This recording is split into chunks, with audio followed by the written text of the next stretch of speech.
ஓ பரம கடவுளா? பரம கடவுளே, பாதாள இந்த கமலங்களுக்கு சந்தீஸ்வரன் நினைவு கூறி வந்தனங்க. உண்டோதரா உன் மனம் போலம் எண்ணம் போல வாழ்க வாழ் எழுந்துரு ஆகட்டும்.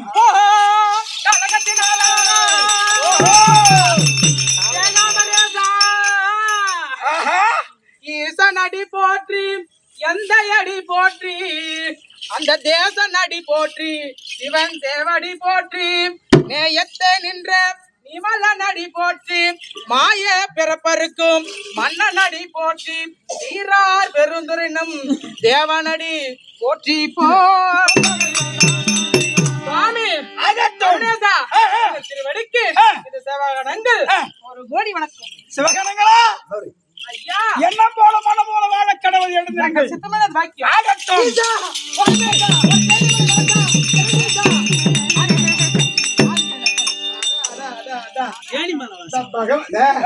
இங்க கை வை, முட்டி வை, கால் மேல முட்டி வை. உன்னை பாக்கணும்னா 6 மணி நேரம் ஆகுது. இன்னைக்கு எங்களுக்கு பாத்தியா அழகான தரிசனம். நீ சாதாரண ஆளா? ஈசா ஆதி கையிலாயம் ஓஹோ எங்கள் ஜோதி பரமேஸ்வரா, ஜோதி பரமேஸ்வரா, ஐயா ஜோதி பரமேஸ்வரா, ஜோதி பரமேஸ்வரா, அடியும் முடிதானாய் நிக்கிரமானாய் அருணாச்சல ஈஸ்வரா, என் சிவமே அருணாச்சல ஈஸ்வரா.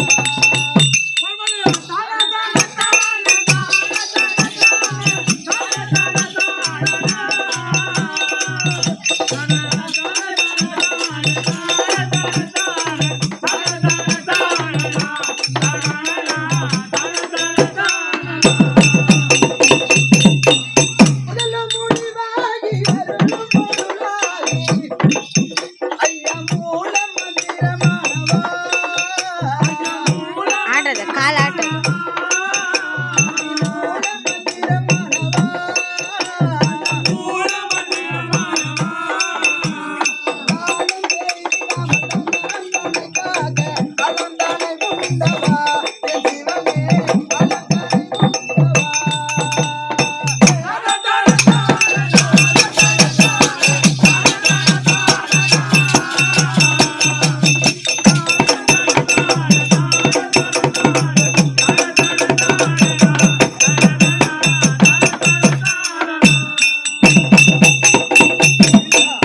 அது மட்டுமா உன் புகழ்?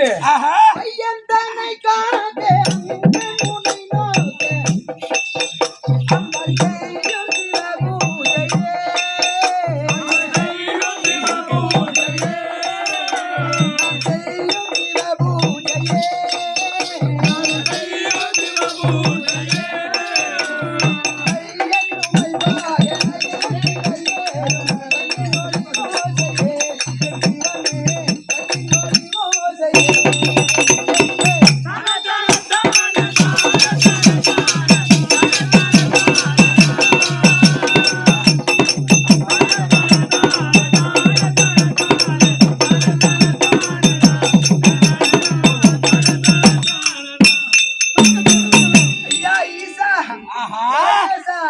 என்ன பார்த்து வரங்கூட ஐயா. ஓ உன்னுடைய உள்ளத்தை அத பார்த்தலாம். உன்னுடைய உள்ளத்தை பார்த்து கஷ்டத்தை பாரு ஐயா. உன் கஷ்டம் எல்லாம் நீங்க அப்ப எழுந்துரு. ஒரே வாக்கு. அப்படி இருந்தாலும் உனது அருகாமையில் உள்ள சிவகணம் ஒரு கோடி வணக்கம் ஐயா. சுகமாகவும் நலமாகவும் வாழ கடவுது. ஐயா, அருணாச்சலேஸ்வரா, அர்த்தநாதீஸ்வரரே, உன் பாதம் பணிகிறேன் சுவாமி. மங்களமாக வாழ்வாய். நன்றி நன்றி சுவாமி. 16 பெற்று பெருவாழ் வாழ்வாய்.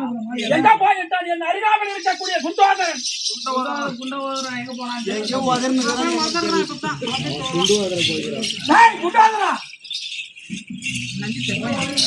சுவாமி,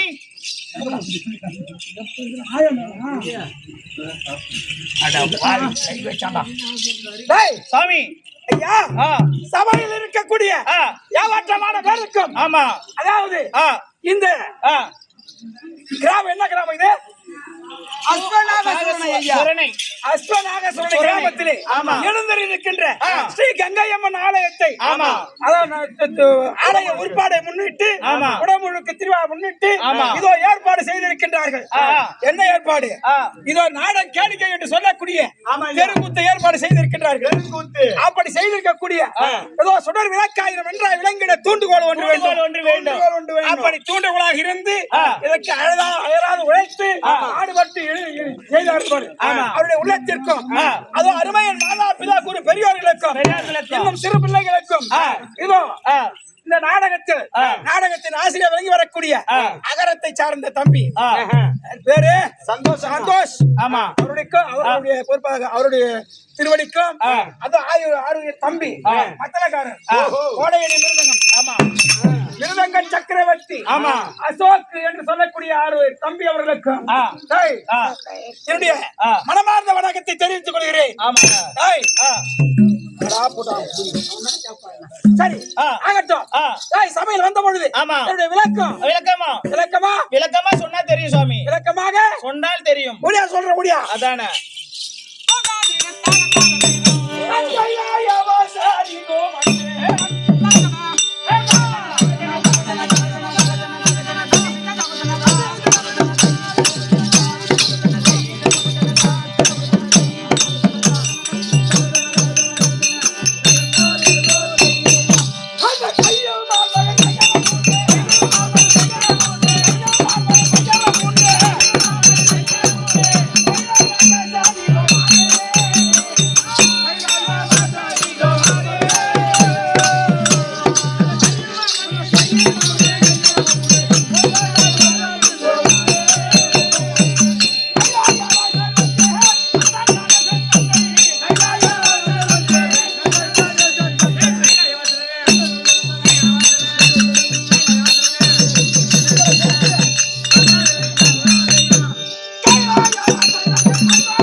ஆமாங்க,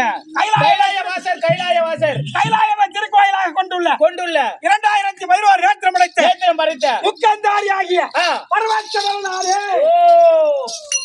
சாமி, எத்தனை கண்ணு சொன்னீங்க? 2011 நேத்திரம் படைத்த.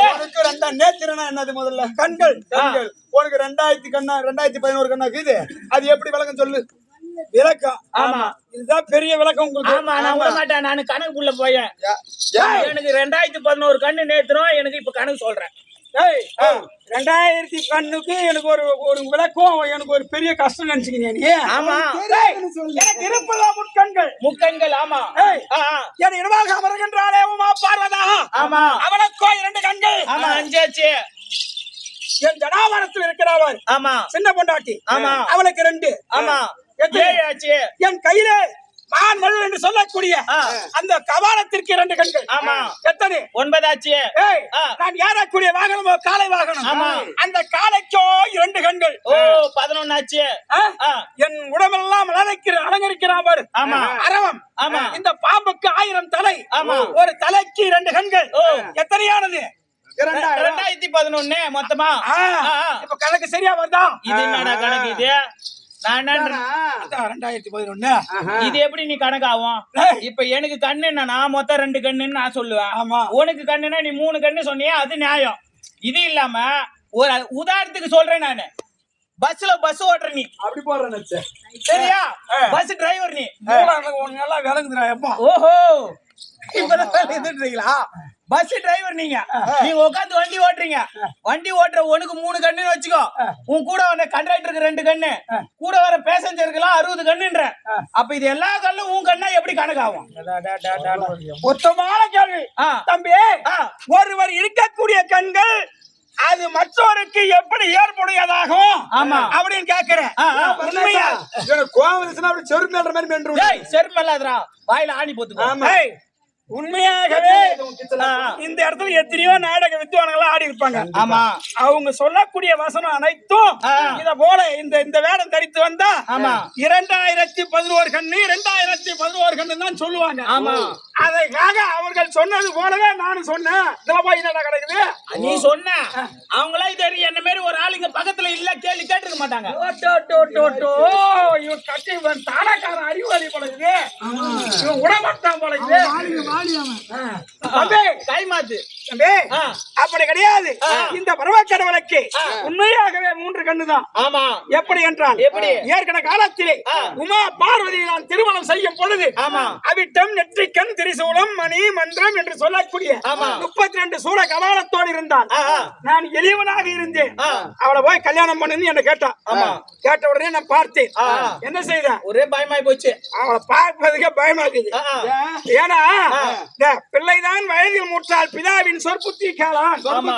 செல்லற வித்தை கற்றால் சீடனும் குருவை தொழான். குருவை தேடலாம். உள்ள நோய் பிடிய தீர்த்தால் உலகத்தார் பண்டிதரை தொடார். கல்லினர் குழலையார் மூற்றால் கணவனை கருதி பாரார். எந்த ஒரு குடும்பத்தில புருஷனை விட கொண்டாட்டி இந்த கணவனோட மனைவி அதிகமாக படிப்பிலையோ இல்ல கல்வியிலையோ இல்ல செல்வத்திலேயோ இல்ல அழகிலேயோ இல்ல வாய் பேச்சு திறமையிலையோ இல்ல அதிகாரத்திலேயோ யார் உணர்ந்தவராக இருக்கின்றார்களோ அந்த குடும்பத்திலே அந்த பொண்டாட்டி புருஷனை மதிக்க மாட்டாள். மதிக்க மாட்டான். மதிக்க மாட்டான். ஏன்? அவதான் மிச்சமா இருப்பான். இவன் தான் அடுப்பு ஊத்தணும், இவன் தான் விரவு தள்ளணும், விரவை தரணும், இவன் தான் தண்ணி கூட எடுக்கணும், இவன் தான் எல்லா வேலையும் செய்யணும். தம்பி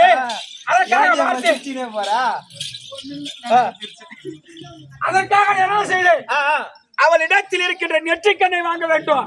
வாங்கி எனக்கு இருந்தது 2 கண்ணு. 2 கண்ணு நெற்றிக்கண்ணை கொடுத்தால் திருமணம் செய்து கொள்ளுவேன் அப்படின்னு சொன்னேன். சொன்ன பிறகு ஒரு கண்ணை நெற்றிக்கண்ணை எடுத்து எனக்கு பதித்தார்கள். அப்படி பதித்த உடனே 2ஆக இருந்த என் நேத்திரம் ஒரு கண் ஒரு நேத்திரம் பதிவு செய்தபடியா 2011 இருந்தது 11 பதிக்கு ஒரு நேத்திரம் கொடுக்க கொடுத்தபடியால் 2ஆக இருந்தது 11 நேத்திரம். 2 இருந்தது பதிக்கு ஒரு நேத்திரம், 2 இருந்தது பதிக்கு ஒரு நேத்திரம், 2 இருந்தது பதிக்கு ஒரு நேத்திரம், 2011 ஆயிடுச்சு. எப்படா விளக்கம்? பூரி உள்ளகிறான். எல்லாரும் அப்ப வரவங்க எல்லாரும் இப்படியே இந்த கதை 2011 இந்த கணக்கு சொல்லியிருந்தாங்க. பெரிய உட்காரு. சரி, அவருக்கு லுங்கியா வந்துச்சு. ஏன் சின்ன தான் காட்ட முடியும். எப்படி விளக்கம்? ஆமாங்க. எவ்வளவு பேசலாம். நீங்க நேரம் கிடையாது. நேரம் ஆகி போச்சு. ஆமா. மற்ற என் சமாசாரம் உனக்கு தெரியுமா? அப்படியே சொன்னால் தெரியுமே. எப்படி? யார் தெரியுமா? இங்க வந்த சமாசாரம். தம்பி ஒரு காலை விட ஏறி மறுகாலை சுடலைகள், ஒரு காலை விட ஏறி மறுகாலை சுடலைகள் உமையவளோட அந்த உயிருக்கு உயிரான வாசன்னன், உயிருக்கு உயிரான வாசன்னன்.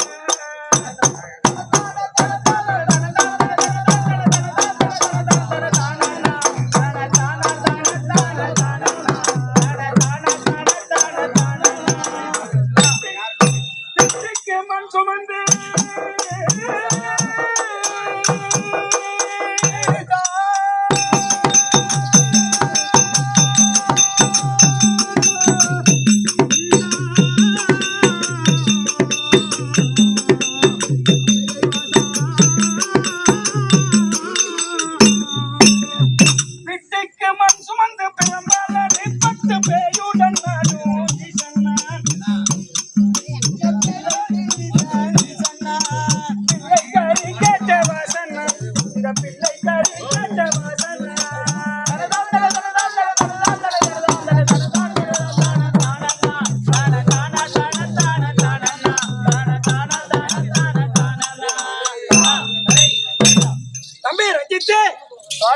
ஒரு காலை விட ஏறி ஒரு காலை சுடலையிலே உமையவளோட ஆடும் ஈசனா. பெரிய கடவுளாட்டுங்குது அம்மா. புரியா? ஒரு காலை என்பது ஒரு கால், இந்த கால் மறு காலை என்பது அதோ எருது என்று சொல்லக்கூடிய ரிஷபம், எருது என சொல்லக்கூடிய ரிஷபம். ஒரு காலை விடை ஏறி மறு காலை சுடலையிலே உமையவளோட ஆடு வீசனான். எப்படி தெரியுமா? ஏற்கனவே காலத்திலே சும்பன் விசுபன் என்று சொல்லக்கூடிய இரண்டு அரக்கர்கள் இருந்தார்கள். அவர்களை சமாதானம் செய்வதற்கு என் தேவியாகிய உமா பார்வதி அனுப்பி வைத்தேன். எப்படிரா? உமா பார்வதி அனுப்பி வைத்தேன். ஒரு 5 நிமிஷமா கருத்தெல்லாம் சொல்லுவாங்க, இதை எனக்கு கேக்குறாங்களா? உமா பார்வதி அனுப்பி வைத்த உடனே எப்படி போறாங்க? காளிகா தேவியாக அவதாரம் எடுத்து இந்த உமா பார்வதி அதோ சும்பன் விசும்பன் என்று சொல்லக்கூடிய அவர்களை சமாதானம் செய்வதற்கு காளிகா தேவியா போறா. போன உடனே அந்த அரக்கர்களை சமாதானம் செய்யறான். அவர்களுடைய ரத்தமாகப்பட்டது இந்த காளியுடைய முகத்திலே வீச, இவன் வெறும் காளியாக இருந்தவன் ரத்த காட்டியாரியா மாறி போனான். என்ன செய்யறான்? இந்த உலகம் பூரா சுத்துகின்றான்.